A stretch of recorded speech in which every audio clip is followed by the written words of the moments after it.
प्यारे बच्चों, नमो नमः। आज हम जो संधि पढ़ने जा रहे हैं वह प्रकृति भाव संधि है। और प्रकृति भाव संधि में हम जो सूत्र पढ़ने जा रहे हैं वो है एपा निपात एकाजनाम, यानी जो चाली गण में जो निपात है उनकी प्रकृति, उनका जो संधि में आते हैं तो उनकी प्रकृति भाव होता है। अब चाली गण में ऐसे कौन कौन से एक स्वर हैं देख लीजिए एक बार। चाली गण में आ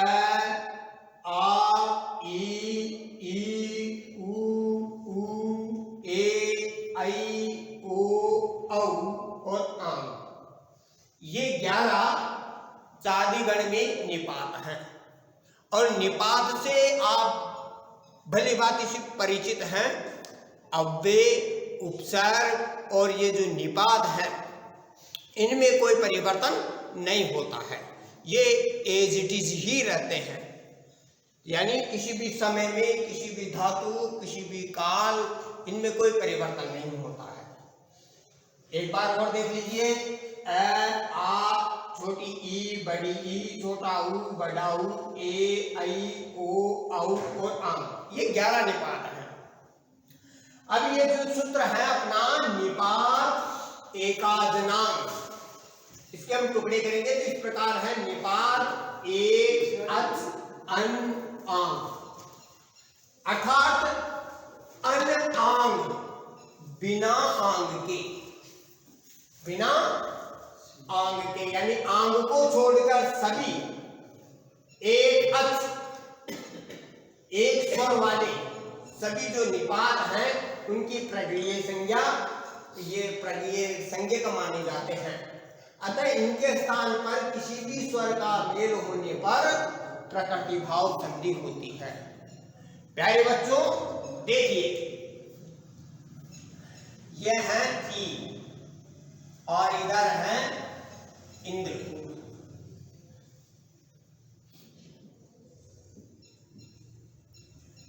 ये स्वर है और ये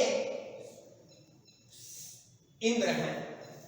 अगर इनमें जो संधि की जाए कि इन दोनों की संधि कीजिए तो इसका जो अर्थ बनेगा, क्योंकि ये एजिटी आने वाले हैं, क्योंकि ये निपात है, इनमें कोई अंतर नहीं होता है। अतः ई के बाद में ई का मेल होने पर वैसे तो होनी चाहिए दीर्घ, ये से,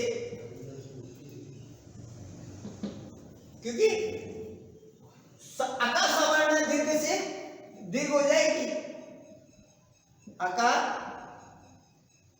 सवर्ण सवर्ण ये दीर्घ इस सूत्र से दीर्घ हो जाएगी। लेकिन ये कह रहा है कि यहां क्या है, यहां ये निपात है, अर्थात ई का क्या अर्थ होता है, संबोधन या विस्मय, संबोधन या विस्मय। अब इसकी ये जो कह रहा है कि अतः इनके साथ किसी भी स्वर का मेल होने पर, इस निपात के साथ किसी भी स्वर का मेल होने पर प्रकृति भाव संधि होगी। तो इसकी प्रकृति भाव का मतलब क्या है कि ये जो प्लस का चिन्ह है, जमा का चिन्ह है, ये हट जाता है और ये संधि हो जाती है इंद्र, और इसका अर्थ निकलता है संबोधन। अरे इंद्र। दूसरा विस्मय, विस्मयवाचक, दूसरा अर्थ है क्या, यह इंद्र, हाँ, क्योंकि दो है, अरे इंद्र, और दूसरा है विस्मयवाचक, अरे क्या ये इंद्र है। दूसरा हम देखते हैं कि ई, दूसरा हम देखते हैं उ प्लस उमा या उमेश। देखिए यहां पे क्या है, ये निपातों में आ रहा है, यानी इनमें कोई परिवर्तन नहीं होगा। इसका भी क्या है, ये भी दीर्घापवाद है।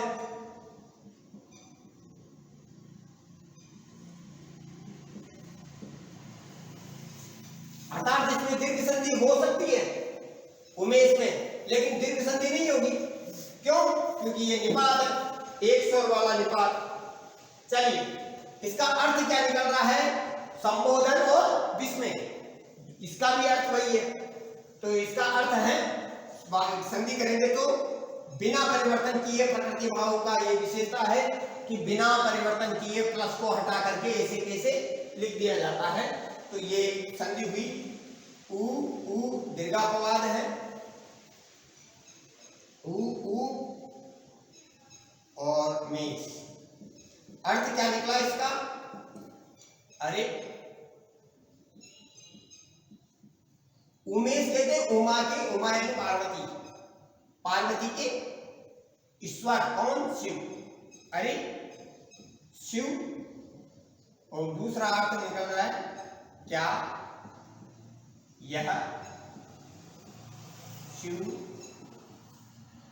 हाँ क्या ये शिव है। प्यारे बच्चों, अब मान लीजिए इसके अतिरिक्त शेष जो है वो संबोधन में ही है, शेष संबोधन में ही है। हम इनको लिख सकते हैं किसी को, जैसे ओ, औ, उमेश। तो क्या हो जाएगा, ये संधि करेंगे तो औ, उमेश, और संधि हुई अरे शिव, क्योंकि बाकी का सबका संबोधन है, बाकी का सबका संबोधन है। और ये सेंटेंस में आता है, वाक्य में, और ये स्मरणार्थक में यानी याद दिलाने में। अभी स्मरणार्थक का हम देख लेते हैं। एक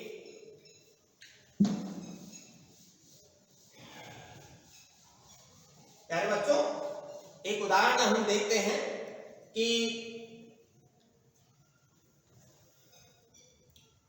आ एवं किल तक, आ एवं किल तक। यहां आ क्या है, यहां निपात है और इसके बाद में अच आ रहा है, कोई सा भी स्वर आ रहा है। तो ये बिना परिवर्तन किए कैसा कैसा आ जाएगा, ये संधि हो जाएगी आ एव किल तक।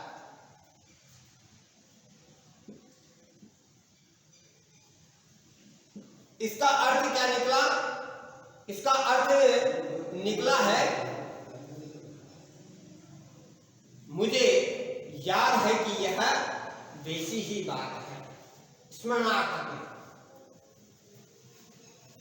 आ का मतलब मुझे स्मरण है,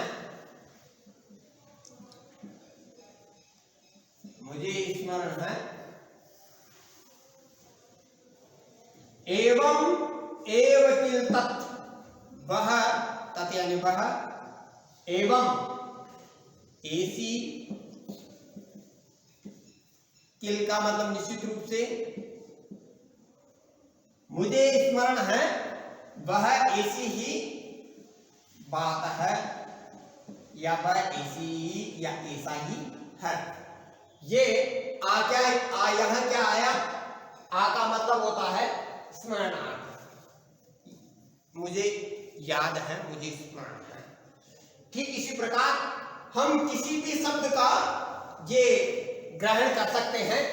ऐसे संबोधन ऐसे लेंगे ए निपात से, तो हम ले लेते हैं ए प्लस उमा।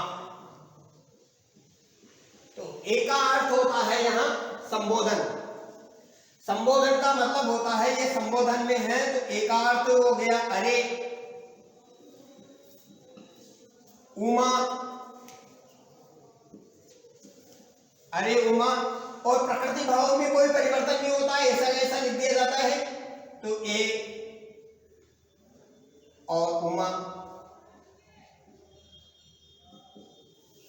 ए उमा इसका अर्थ हुआ अरे, ये संबोधन है। हे अरे ओ, अरे उमा, किसी भी शब्द का ले ले। अब ये कहता है आंग को छोड़कर शेष, ये आंग, ये 11 निपात है, इसमें आंग को छोड़कर शेष में एक तो आंग का अर्थ होता है मर्यादा, दूसरा अर्थ होता है थोड़ा। अब देखिए इसी को छोड़कर क्यों, देखिए आंग में ये जो नकार है यह इत्संज्ञक है। इत्संज्ञक से तात्पर्य, इत्संज्ञक से तात्पर्य है इसका लोप हो जाता है। इसलिए आम के बाद में यदि मान लीजिए उष्ण हो,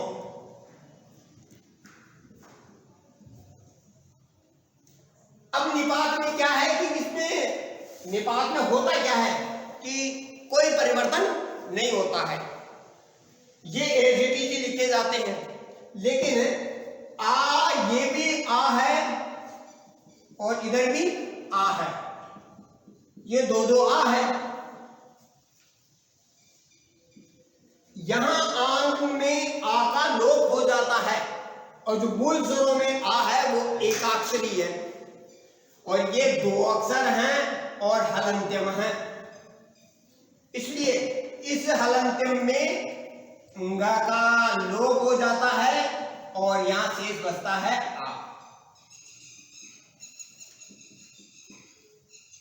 आ शेष बचता है, वो है यहाँ। ये क्या है, इसका क्या हो जाएगा, लोप हो जाएगा और शेष क्या बचा आ। और यहां क्या है, उष्ण।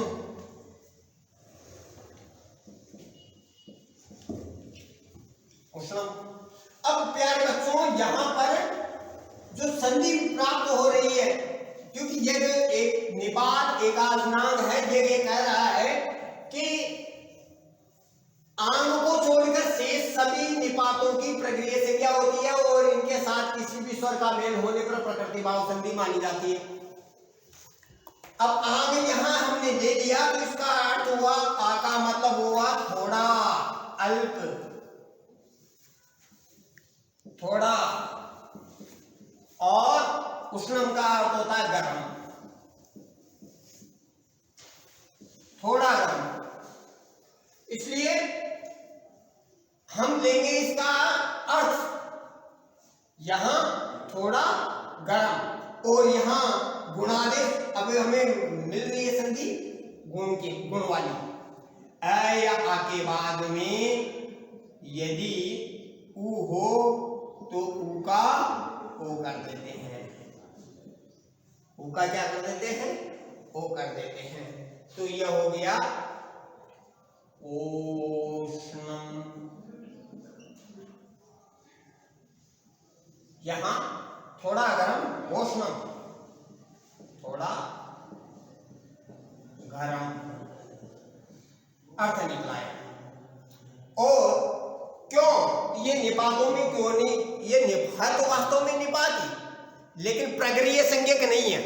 प्रगरीय संज्ञक में इसमें होता क्या है कि ये जो प्रगरीय संज्ञक हैं इसमें एकाक्षरी हैं, इसमें दो अक्षर वाले नहीं।